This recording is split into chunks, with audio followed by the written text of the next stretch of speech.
இன்னைக்கு நம்ம ஹெல்மெட் த 4 second child 24th episode தான் பார்க்க போகிறோம். எபிசோட ஓப்பனிங்கில் நானே மண்டை காஞ்சி வந்திருக்கேன், ப்ராப்பராக காசும் பே பண்ணியிருக்கேன், என்னாலலாம் என் ரூமை விட்டு கொடுக்க முடியாதுன்னு ஹீரோ வம்படியாக பேசிகிட்டு இருப்பானா. அப்போ அந்த பட்லரோட மாஸ்டரான மிக்கேல் அப்படின்னு ஒரு பையன் வருவான். அவனுக்காக தான் இந்த ரூம் அவங்க கேட்டது.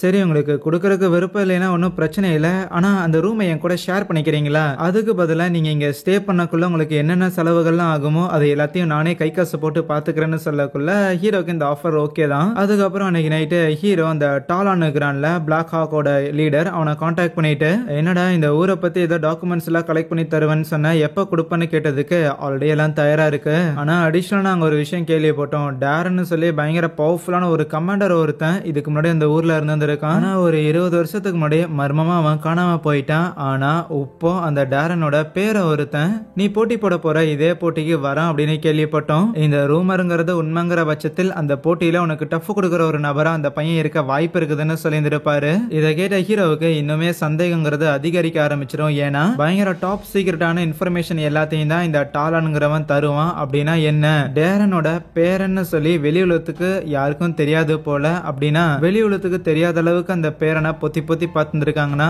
என்ன காரணமா இருக்குன்னு சந்தேகம் வரும். அடுத்த நாள் காலையில அந்த காம்படிஷன்ஸ் எல்லாம் நடக்க அந்த மிக்கேலுங்கிற பையன் அதை வேடிக்கை பார்க்கறதுக்காக வந்திருப்பானா. ஹீரோ ஆரம்பத்துல இருந்தே மாஸ்க் காட்டிக்கிட்டு இருப்பான். ஈவன் அன்னைக்கு நைட்டு கூட இந்த கிங்டம் பத்தின சீக்ரெட்ஸ் எல்லாம் அந்த டாலன ஒரு டாக்குமெண்டா சென்ட் பண்ணியிருப்பானா. அதெல்லாம் படிக்கும்போது டேரன் இங்க இருந்த ஆர்மிக்கு ஒரு கமாண்டரா இருந்திருக்காரு.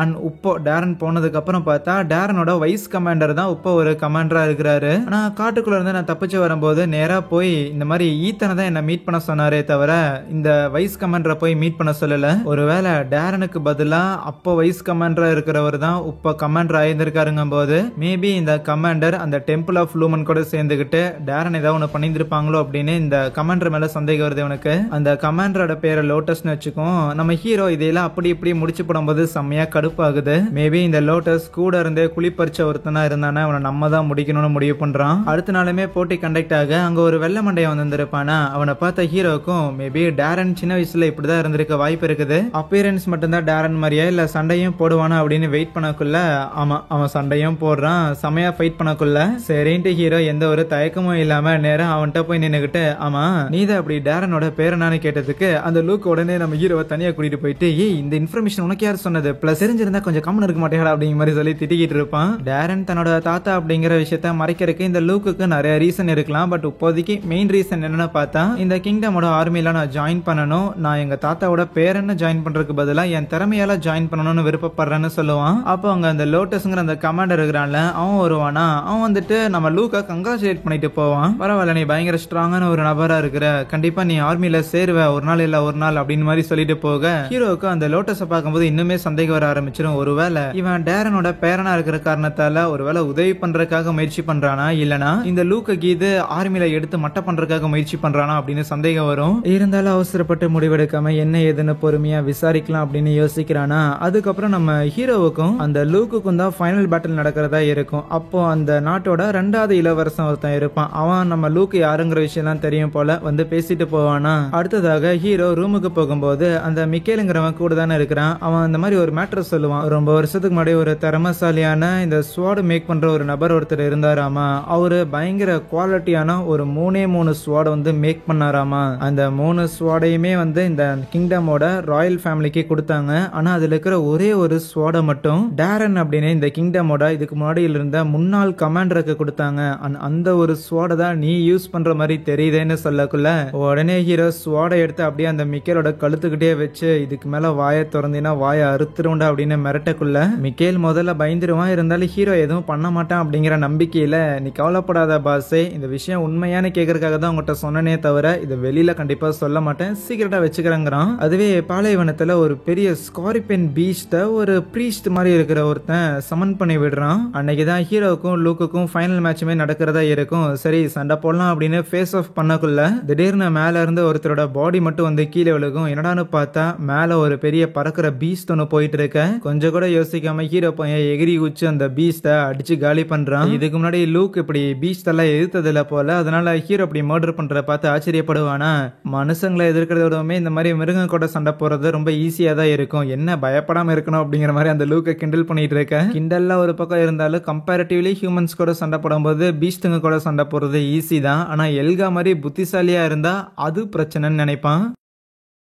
இப்போதைக்கு இந்த பீஸ்ட் அட்டாக் நடந்திருக்கங்காட்டி ஹீரோக்கும் லூக்குக்கும் நடக்க வேண்டிய இந்த போட்டியை வந்து ட்ராப் பண்ணிக்கலாம் அப்படின்னு சொல்லக்குள்ள அதுக்கு ஹீரோ கமாண்டர் கிட்ட எதுக்கு தேவையில்லாம மேட்சை ட்ராப் பண்றீங்க, எப்படியும் ஊருக்குள்ள நிறைய பீஸ்ட் வந்துருக்கும்ல, அதனால எங்க 2 பேர்ல யார் அதிகமான பீஸ்ட்டை மட்டை பண்றாங்களோ அவங்கள வின்னரா அறிவிச்சிருங்க அப்படின்னு ஒரு சஜஷன் வைப்பான். அதுக்கப்புறம் அந்த மிக்கேலுங்கிறவனும் ஆக்சுவலி இந்த போட்டி நடக்குதுல்ல இதெல்லாம் வேடிக்கை பார்க்கறதுக்காக தான் வந்திருப்பான், அவ்வளவுதான் போட்டி முடிஞ்சிருச்சு, அதனால நான் கிளம்புறேன்னு சொல்லி ஹீரோ கிட்ட இந்த இன்ஃபர்மேஷன் உனக்கு யூஸ்ஃபுல்லா இருக்குமான்னு தெரியல, ஆனா டெம்பிள் ஆஃப் லூமனை சேர்ந்த ஒரு பிரீஸ்ட் தான் இந்த பீஸ்ட் எல்லாத்தையும் வந்து சமன் பண்ணியிருக்காருங்கிற மேட்டரை சொல்லிட்டு போவான். இதை கேட்ட ஹீரோக்கு மிக்கேல் மேலேயே கொஞ்சம் சந்தேகம் வந்துடும். இந்த இன்ஃபர்மேஷன் அவனுக்கு தெரிஞ்சிருக்குதுன்னா கண்டிப்பா இந்த ஊருக்கு இந்த காம்படிஷனை வேடிக்கை பார்க்கறதுக்கு வந்த சாதாரண ஒரு ஆளா இவன் இருக்க வாய்ப்பு இல்லைன்னு யோசிக்க அதுக்கப்புறம் ஊர் அட்டாக் பண்ற மான்ஸ்டர்ஸை காலி பண்றதுக்காக ஹீரோ லூக்குன்னு சொல்லிட்டு இவங்க எல்லாரும் அந்த கமாண்டர் கூட போவாங்களா. பெரிய பெரிய ஸ்கார்பியன் பெரிய பெரிய பாம்புலாம் அட்டாக் பண்றதுக்காக வரும். எப்படியோ அதை எல்லாத்தையும் இவங்க மேனேஜ் பண்ணி காலி பண்ணிக்கிட்டு இருக்க அப்போ ஊரோட எல்லையில பெரிய மதில் சுவர்கள்லாம் இருக்கும்ல, அந்த இடத்துல நிறைய மான்ஸ்டர்ஸ் வருது அப்படிங்கிற மாதிரி கிறிஸ்டல் மூலமா இன்ஃபர்மேஷன்லாம் பாஸ் பண்ணுவாங்களா. அதனால அந்த கமாண்டர் கூட இருக்கிற ஒரு சில ஆளுங்களையும் பிளஸ் நம்ம ஹீரோ அந்த லுக் இவங்க எல்லாரையும் நீங்க எங்க கூட வர வேண்டாம், இது கொஞ்சம் ஆபத்தா தெரியுது, அதனால பேக்கப்புக்கு ஆளுங்களை கூட்டிட்டு வாங்க அப்படின்னு சொல்லி திருப்பி அனுப்பி விடுவாங்களா. என்னடா இது, இந்த கமாண்டர் நம்ம மேல அக்கறைப்பட்டு இப்படி திருப்பி அனுப்பி விடுறான், ஒருவேளை நான் தான் தேவையில்லாம இவன் மேல சந்தேகப்பட்டுனா உண்மையிலே இவன் நல்லவனா தான் இருப்பானுங்கிற மாதிரி ஹீரோ கொஞ்சம் கன்ஃபியூஸ் ஆயிடுவானா. அப்போ அந்த லூக்கு கிட்ட ஒரு பேப்பர் ஒன்று இருக்கும், அதான் அந்த 2வது இளவரசர் தான் அந்த லூக் கிட்ட கொடுத்துருப்பாங்க போல, லைக் சீக்கிரட்டா வச்சு அப்புறமா படிச்சுப்பாரு அந்த மாதிரி கொடுத்துருப்பாரோ என்னமோ. அதை எடுத்து படிச்சு பார்க்கும்போது எந்த மாதிரியான சூழ்நிலையிலையும் நீ தனியா கமாண்டர் கூட இருக்காது அப்படின்னு போட்டிருந்திருக்கும். அப்போ திடீர்னு நம்ம ஹீரோவோட அந்த சீட் ஆஃப் டார்க்னஸ்ங்கிறது பயங்கரமா ரியாக்ட் ஆகுமா. ஏன்னு பார்த்தா அந்த பிரீஸ்ட் ஒருத்தன் ஒரு பெரிய ஸ்கார்பியன் ஒன்ன வந்து அவேக்கன் பண்ணி விட்டுருந்தான்ல, அது அங்க வந்திருக்கும். கூடவே இன்னும் சில மான்ஸ்டர்ஸ் எல்லாம் வந்திருக்க ஹீரோவும் லூக்கும் அதை மட்டை பண்ணிட்டு இருப்பாங்களா. அப்பதான் ஹீரோக்கு அந்த மிக்கேல் சொல்லியிருப்பான்ல டெம்பிள் ஆஃப் லூமனை சேர்ந்த ஒரு பிரீஸ்ட் இந்த மாதிரி ஒரு ஸ்கார்பியனை அவேக்கன் பண்ணி விட்டு இருந்திருக்காருன்னு, அந்த ஸ்கார்பியன் தான் இங்க நிக்குது. அந்த ஸ்கார்பியனோட தலையில ஒரு கிறிஸ்டல் மாதிரியும் இருக்குமா, ஒருவேளை அந்த கிறிஸ்டலை வச்சுதான் அதை கண்ட்ரோல் பண்றாங்களோ அப்படின்னு அவன் யோசிக்கக்குள்ள நம்ம ஹீரோ அண்ட் லூக் கூட வந்த மற்ற எல்லா சோல்ஜர்ஸும் இறந்து போயிட்டாங்க, ஹீரோ மட்டும் தான் இருப்பான். அதே நேரத்தில் லூக்கையும் ஏதோ ஒரு மான்ஸ்டர் தூக்கிட்டு போயிருந்திருக்கும் இந்த கலவரத்துல. அப்போ அந்த பிரீஸ்டும் அந்த இடத்துல வந்து நிக்கிறானா, அவன் மேல ஒரு வித்தியாசமான ஆராவை நம்ம ஹீரோவால ஃபீல் பண்ண முடியுது. டிமானிக் எனர்ஜியான்னு கேட்டா இல்ல, டிவைன் எனர்ஜியா இருக்கும். அவனோட ஃபேஸ் ரிவீல் பண்ணிட்டு வாக வந்து வலையில மாட்டிக்கிட்டே முச்சிடலாமான்னு கேட்க நம்ம லூக்க ஒரு மான்ஸ்டர் கடத்திட்டு போயிருக்கும்ல, கொண்டு போய் ஒரு இடத்துல போட்டா அந்த இடத்துல அந்த கமாண்டர் இருப்பானா.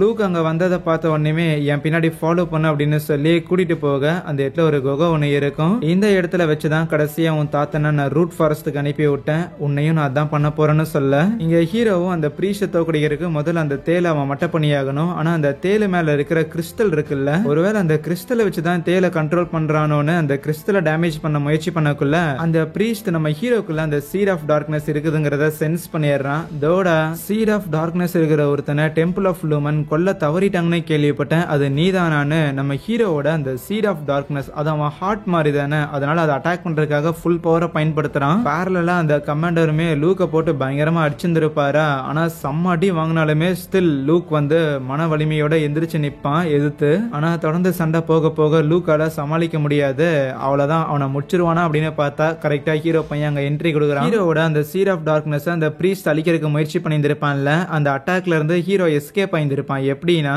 அவன்கிட்ட இருக்கிற மொத்த விசையும் ஈவன் அந்த சீட் ஆஃப் டார்க்னஸை கண்ட்ரோல்ல வைக்கிறதுக்காகவும் அவனோட விசை வந்து எப்பவுமே யூஸ் பண்ணிட்டு இருப்பானா, அந்த விசையும் சேர்த்து அந்த பிரீஸ்ட் அட்டாக் பண்ண அந்த அட்டாக்கை வந்து ஸ்வாட வச்சு தடுத்துட்டு அப்படிதான் எஸ்கேப் ஆனவனும். அடுத்த நொடியே அந்த தேலோட தலையில இருந்த கிறிஸ்டலை அழிக்கும் போது அவ்வளவுதான், அந்த தேல் இவன் மேல என்ன காண்டா இருந்துச்சுன்னு தெரியல, அப்படியே அந்த பிரீஸ்ட பிடிச்சி அமைக்கிறோம். நம்ம ஹீரோக்கும் வசதியா போச்சு. அதுக்கப்புறம் தான் லூக்க தேடிட்டு இங்க வந்திருக்கானா. நம்ம ஹீரோவா எதிர்க்கிறதுக்கு அந்த கமாண்டருமே கொஞ்சம் கூட யோசிக்கல. ஒரு துரோகியான உனக்கே இவ்வளவு அதுப்பு இருந்துச்சுன்னா என் குருநாதருக்கு நீ பண்ண துரோகத்துக்கு உன்னை நான் என்ன பண்ணணும்னு ஹீரோவும் எடுத்து நிக்கிறான். 2 பேரும் சண்டை போட்டுட்டு இருக்கும் போது நம்ம ஹீரோவோட இந்த வால் வீச்சு திறமை இருக்கும்ல, அத அந்த கமாண்டர் ரெகனைஸ் பண்ணிடுறான். நீ இந்த மாதிரியான ஸ்கில்ஸ் இதை நீ யாருக்கிட்ட இருந்து கத்துக்கிட்டடா அப்படின்னு சொல்லி ஆச்சரியப்படக்குள்ள என்னோட சோட பார்த்துமா இன்னும் நான் யாருக்கிட்ட இருந்து இதை கத்துக்கிட்டேன்னு தெரியலன்னு கேட்கக்குள்ள டேரன் தான் அவனோட மாஸ்டருங்கிறது இவனுக்கு புரிய வருது. ஆனா இதுக்கு வாய்ப்பே இல்லை, என் 2 கையால தான் அவனை கொண்டு போய் பிடிச்சு நான் டெம்பிள் ஆஃப் லூமன் கிட்ட ஒப்படைச்சேன், அவன் உயிரோட இருக்க வாய்ப்பே இல்லை, உனக்கு சொல்லி கொடுத்துருக்க சான்ஸ் இல்லைன்னு அவன் அட்டாக் பண்ண வரக்குள்ள அப்ப நம்ம ஹீரோ வேற விதமான ஒரு மூவ் பண்ணி அந்த கமாண்டரை நெஞ்சிலே அடிச்சிருவானா. இப்ப நீ அட்டாக் பண்ண இந்த மூவ் இது ஒன்னும் டிவைன் ஸ்வார்ட்ஸ்மேன் டேரனோட ஸ்கில் கிடையாதுன்னு சொல்ல ஹீரோவும் ஆமா கிடையாது, எனக்கு தெரிஞ்ச சில நண்பர்கள்கிட்ட இருந்து அவங்களோட ட்ரிக்ஸையுமே நான் சேர்த்து இங்கே இம்ப்ளை பண்ணியிருக்கேன்னு சொல்லக்குள்ள டிவைன் ஸ்வார்ட்ஸ்மேனான டேரனோட ஸ்கில்ஸ் தெரிஞ்சிருந்தும் நீ அதை பயன்படுத்தாம இருக்கிறீன்னா எவ்வளவு அரகண்டாடா இருப்பேன் அப்படின்னு அவன் கடுப்பாகும் போது தெரிஞ்சிருக்குங்கிற காரணத்துக்காக எல்லா நேரத்துலயும் அதையே பயன்படுத்தக்கூடாதுன்னு ஹீரோ அசால்ட்டாவே அந்த கமாண்டரை அடிச்சு காலி பண்ணிடுறான். அப்போ ஒரு பிளாஷ்பேக்கும் காட்டுறாங்க. இந்த லோட்டஸுங்கிற இந்த கமாண்டர் சின்ன பையனா இருக்கும் போதே டேரன் ஒரு சோல்ஜரா இருந்திருப்பாரா. அதுக்கப்புறம் இந்த லோட்டஸும் ஒரு சோல்ஜர் ஆயிருந்திருப்பான். அவனுக்கு டேரனை ரொம்பவுமே பிடிக்கும். பயங்கரமா டேரனோட ஸ்கில்ஸை அட்மையர் பண்ணுவான். ஸோ அதுக்கப்புறம் தான் டேரன் கமாண்டராகவும் அதுக்கப்புறம் இந்த லோட்டஸ்ங்கிறவன் வைஸ் கமாண்டராகவும் ஆயிருந்திருப்பாங்க. இப்படி இருக்கும்போது ஒரு நாள் தலை உன்னோட பையன் உன்னோட இந்த ஸ்வாட் ஸ்கில்ஸை கத்துக்கிற அளவுக்கு டேலண்டடா இல்லை, எனக்கு அதிக டேலண்ட் இருக்குதுன்னு நான் சொல்ல வரல, இருந்தாலும் எல்லா ஹார்ட்ஷிப்ஸையும் கோத்ரூ பண்ணி கண்டிப்பா உன்னோட அந்த ஸ்வாட் ஸ்கில்ஸை நான் கத்துக்கிறேன், ப்ளீஸ் எனக்கு சொல்லிக் கொடுன்னு கேட்டதுக்கு என் பிளட் லைனை தாண்டி என்னால வேற யாருக்கும் சொல்லிக் கொடுக்க முடியாதுன்னு கட் அண்ட் ரைட்டா சொல்லியிருந்திருப்பாரா டேரன். இருந்தாலும் அதுக்கப்புறம் இந்த லோட்டஸ் விடாம ஒரு நாள் இந்த மாதிரி டேரனோட ஸ்கில்ஸை இவன் ட்ரெயின் பண்ணியிருப்பான் போல. லைக் தூரமா இருந்து நீங்க சண்டை போறதை பார்த்தே நானே கத்துருக்கேன் அப்படின்னு அதை டெமோ காட்டும் போது அதை பார்த்துட்டு இது ஸ்கில்ஸ் நீ சொல்லி இவ்வளவு நாளா டைம் வேஸ்ட் பண்ணிட்டு இருந்தியாடா இதை கத்துக்கிறதுக்காகன்னு டேரன் பயங்கரமா கடுப்பாயிருந்திருப்பான். அதுக்கப்புறம் இன்னொரு உண்மையும் சொல்லியிருந்திருப்பான், நான் உனக்கு சொல்லித்தர மாட்டேன்னு சொன்னதுக்கான காரணங்கிறது உனக்கு சொல்லித்தர அளவுக்கு நீ ஒன்னும் அவ்வளவு டேலண்டடான ஆள் கிடையாது, நீ எப்படியும் இதை கத்துக்கிறதுக்கு லாய்க்கில்லாத ஒருத்தன் அப்படிங்கிற மாதிரி பயங்கரமா அசிங்கப்படுத்தி விட்டுருந்திருப்பானா. அதுக்கப்புறம் தான் இந்த லோட்டஸுக்கு டேரன் மேல ஒரு வெறுப்புங்கிறது உருவாயிருக்கும். இந்த டைம்ல அந்த டெம்பிள் ஆஃப் லூமனுங்கிறவங்க டேரனை மட்ட பண்ணணும் அப்படின்னு பிளான் போட்டிருக்காங்க போல. அந்த பிளானுக்கு இவ்வளவு வன்மத்தில் இருக்கிற காரணத்தால இந்த லோட்டஸ்ங்கிறவன் உதவி பண்ணியிருப்பான், புடிச்சு கொண்டு போய் கொடுத்துருப்பான். இன்ஃபர்மேஷன்லாம் கேட்டு தெரிஞ்சதுக்கு அப்புறம் ஹீரோ அந்த லோட்டஸோட தலையை அப்படியே துண்டா வெட்டி எறிய இங்க நடந்தது எல்லாத்தையுமே லூக்கும் பார்த்து இருந்திருக்கான்ல, ஏன்டாடே நீ எங்க தாத்தாவோட கடைசி ஸ்டூடெண்டாடா அப்படிங்கிற மாதிரி ஆச்சரியப்பட்டுக்கிட்டு இருப்பான். அதுக்கப்புறம் அந்த இடத்துக்கு அந்த ரெண்டாவது இளவரசர் வராரு.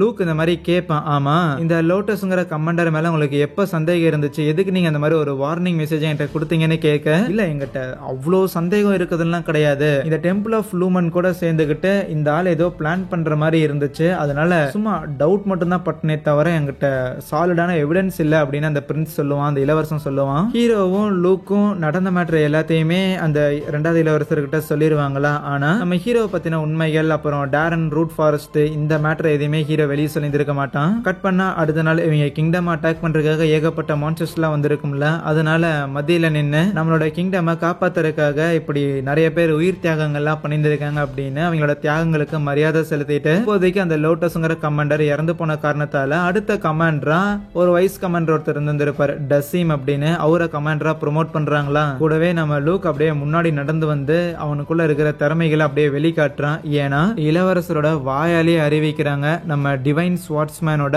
பேரன் தான் இவன் சொல்லி மக்கள் எல்லாரும் அதை வரவேற்க தான் செய்யறாங்க. ஏன்னா டேரனை ஒரு காட் லைக் ஃபிகர் மாதிரி பார்த்துருப்பாங்க. ஸோ அவரு காணாம போய் 20 வருஷம் ஆச்சு, இப்போ அவருக்கு பதிலாக அவரோட பேரை வந்திருக்கான் அப்படின்னு நினைக்கிறாங்க. அதுக்கப்புறம் ஹீரோ பையன் அங்க இருந்து கிளம்பியிருப்பானா வழி அனுப்பிக்கிறதுக்காக இந்த ரெண்டாவது இளவரசரும் நம்ம லூக்கும் போயிருந்திருப்பாங்க. அப்போ அந்த ரெண்டாவது இளவரசர் லூக் கிட்ட சொல்லியிருந்திருப்பான், ஆமா டேரனோட கடைசி ஸ்டூடெண்ட் இங்க இருந்து போயிருந்திருக்கேன் அப்படின்னா கண்டிப்பா உனக்கு வருத்தமா இருக்கும்லன்னு சொல்லக்குள்ள லூக்கு ஒரே ஆச்சரியம், எப்பயா கண்டுபிடிச்சேன்னு கேட்டா, ஏன்டே இந்த கிங்டமே ஆட்சி பண்ற அளவுக்கான ஒரு பவர்ல இருக்கிறன்னா அவனோட கையில இருக்கிற அந்த ஸ்வாடுங்கிறது டேரனோடதுங்கிறத கூட ரியலைஸ் பண்ணாமலையா இருந்திருப்பேன். பட் கவலைப்படாத, வெளியிலாம் சொல்ல மாட்டேன், ஏதோ ஒரு ரீசனுக்காக அந்த பையன் இதை மறைச்சுக்கிட்டு இருக்கிறான், ஈவன் அவன் பேரு கூட பொய்யாதான் இருக்கும் போலயே அப்படிங்கிற மாதிரி எல்லாத்தையுமே ஆல்மோஸ்ட் கெஸ் பண்ணியிருப்பாரு. கட் பண்ணா ஹீரோ பையன் அகாடமி போயிருந்திருப்பானா, அந்த காம்படிஷன்ல ஜெயிச்சிருந்திருப்பானா நிறைய மான்ஸ்டர்ஸை போட்டு தள்ளி, அதனால ஏகப்பட்ட காசை கொண்டு வந்து ஈத்தன் கொடுக்கும் போது ஈத்தன் வாயை பொழந்துருவான். இன்னொரு பக்கம் நம்ம ஆலியா இருக்கிறாள், சோ அவளை பிரின்சிபல் கூப்பிட்டு இந்த மாதிரி உன்னோட ரிலேட்டிவ் இதை கொடுக்க சொன்னார்னு சொல்லி ஒரு பொட்டி அவனை கொடுக்க,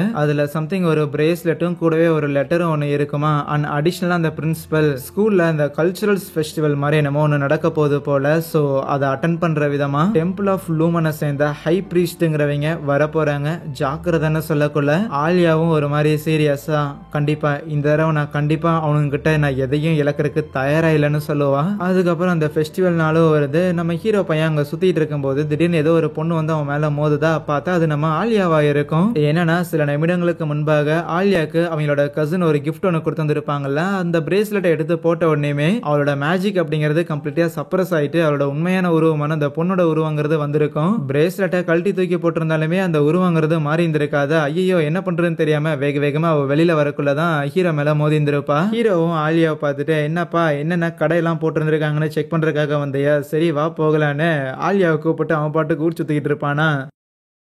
அப்போ தெரேசா சோஃபியான்னு சொல்லி ரெண்டு பொண்ணுங்க, அந்த தெரேசா புள்ளைய நம்ம ஏற்கனவே பார்த்துருந்துருப்போம். அவங்க ரெண்டு பேரும் ஹீரோ கிட்ட நிறைய டைம் பேச ட்ரை பண்ணியிருந்திருப்பாங்க. ஆனால் ஹீரோ பிடி கொடுக்க மாட்டேன்ருப்பான். ஆனால் இப்போ ஆலியா கூட இருக்கிறத பார்த்துட்டு இந்த புள்ளைய நான் பார்த்ததே கிடையாது, என்ன விஷயமா இருக்குன்னு சொல்லிட்டு கிட்ட போய் நம்ம ஆலியாவை புலி பண்ற விதமா அவ கையில வச்சிருந்த ஒரு பொம்மையை பிடிச்சி கிழிச்சு விட ஆலியா அப்படியே கடுப்புல அவங்க ரெண்டு பேரும் கொளுத்தி விட்டுருவா போல. ஈவன் ஹீரோவும் ஸ்வாடை எடுத்துட்டு ஒழுங்கு மரியாதை இங்க இருந்து போறீங்களா இல்லையா என்னன்னு சொல்லி பயமுறுத்தி விட்டுருவானா. அதுக்கப்புறம் ஹீரோ ஆலியா கிட்ட அப்புறம் ஆலியா இந்த விஷயத்த நான் உங்கள்கிட்ட கேட்கணும்னு சொன்னேன் அப்படின்னு சொல்லக்குள்ள எனது ஆலியா நான் சொன்னேன்னு சொல்லி ஹீரோவை தனியா கூட்டிட்டு போய் வச்சுட்டு என்னடி எப்ப இருந்து உனக்கு நான் தான் நானுன்னு தெரியும்னு கேட்கக்குள்ள நான் அப்படியே உன்னை பார்க்கும்போது எனக்கு தெரியுமே நீ என்ன ஏதாவது கிராஸ் ட்ரெஸ் காம்படிஷன்ல இது பார்ட்டிசிபேட் பண்றியா அப்படின்னு கேட்பான். லைக் இந்த கல்ச்சுரல்ஸ் ஃபெஸ்டிவல்ல எங்கேயாவது பொண்ணுங்க மாதிரி ட்ரெஸ் போடுற போட்டி நடக்குது போல, அதுக்கு தான் ஆலியா அப்படி ட்ரெஸ் பண்ணியிருந்திருக்கான் அப்படிங்கிற மாதிரி தான் ஹீரோ நினைச்சிட்டு இருந்திருக்கேன் எவ்வளவு நேரமா. இன்னொரு பக்கம் இந்த டெம்பிள் ஆஃப் லூமனோட ஹை பிரீஸ்ட் வந்திருப்பானா பிரின்சிபல் கிட்ட டைரக்டாவே சில விஷயங்கள் பேச ஆரம்பிப்பாங்க.